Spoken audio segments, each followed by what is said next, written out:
Assalamualaikum warahmatullahi wabarakatuh.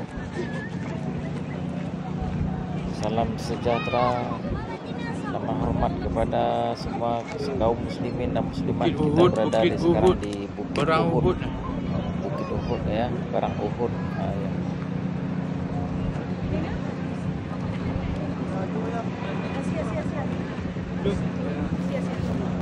Ini adalah tempat tinggi gunung. Di sini perang di sini dulu. Sejarah dahulu mengatakan di sini tempat perang. Nabi-nabi dulu di sini perang Uhud namanya, perang Bukit Uhud. Ya. Ini bukit gundul, tidak ada pokok kayu, semua gundul. Botak, kurang lah, kayu ada tapi tak banyak. Semua nampak tanah aja. Tapi jalan tuh terjadi. Di sini tempat Jalan tuh jadi Tahu Pak tu, Pak tengah-tengah nampak. Umrah. Pak nampak tu. Yang kesekian Tahu Pak tak? kali masuk Lihat kalau celaya 870. makam Nabi, Masjid Nabawi, Kau. Bukit Uhud, dan Makkah, Madinah. Inilah tempat ramai guys. Cuaca, suasana di bukit, di bawah itu ada masjid tuh. Nampak tiada tumbuh-tumbuhan, tiada kayu-kayu yang tumbuh di bukit ini.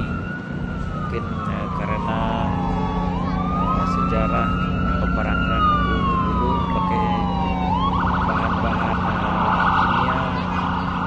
Oleh sebab itu pun tak tumbuh di bukit ini. Ini burung berterbangan.